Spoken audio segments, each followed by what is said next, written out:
there've been Smurf movies before, as you know.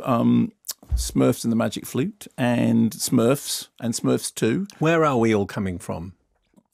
We're from Smurfland.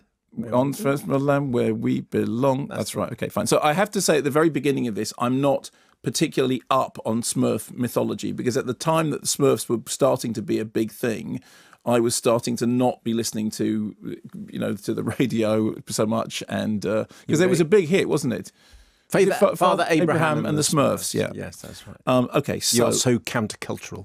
But as far as I remember, in the Smurfs and Smurfs 2, it's basically you get the animated Smurfs, but there's live action stuff, which is like Alvin and the Chipmunks. I think that's the case. I think that's how I remember it. Anyway, so this is much more like, Trolls or something. It's an entirely digimated world, and the Smurfs are introduced to us at the beginning in that very much like...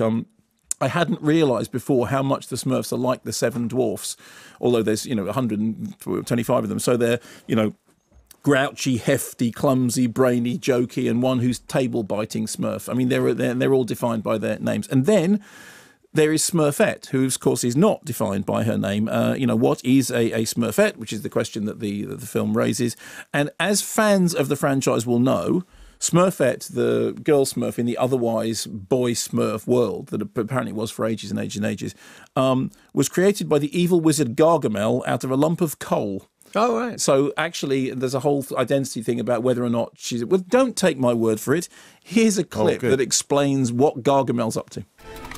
Smurfs, my holy grail. The gold at the end of my rainbow.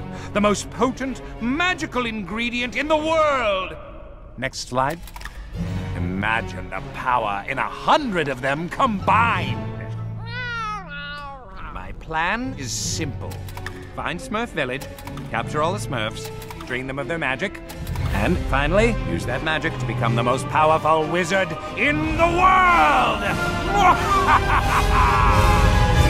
Oh, look at me with hair. So, Rainn Wilson and Demi Lovato and Michelle Rodriguez and Julia Roberts doing the voice chores, as the latter is the leader of Smurfy Grove, which is an all-female encampment. And so during the course of the story, Gargamel wants to capture the Smurfs, wants to melt them down. They have to go on a journey through the Forbidden Forest. They come across, different groups, different worlds, and lots of, fighting and bonding and discovering who we all are.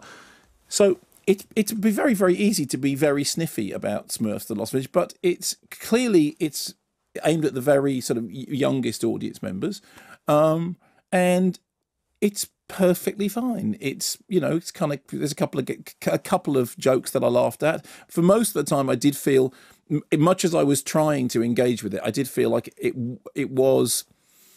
I was going to say it's a bit like watching CBeebies, but actually I never had a problem engaging with CBeebies. I always found CBeebies, even no matter how old I was, it was always sort of possible to engage with. In the case of this, it's brightly coloured.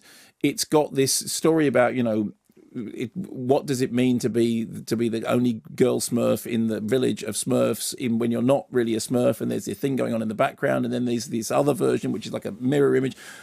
All that stuff, and it's all to do with finding out who you are and finding the strength inside, and there's a sort of girl power narrative going on beside it, and it's bright and colourful and blue, and I will have completely forgotten about it by the end of the weekend.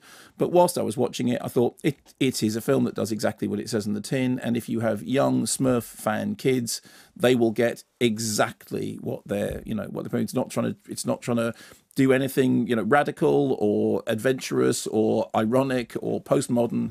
It is Smurfs: The Lost Village with a couple of laughs in it and lots of cuddly blue creatures bouncing up and down. It's kind of what you need for maybe your first trip to the cinema. No surprises, no shocks, no horrors, just... I thought you were going into Radiohead then. No alarms. No surprises. No surprises, please.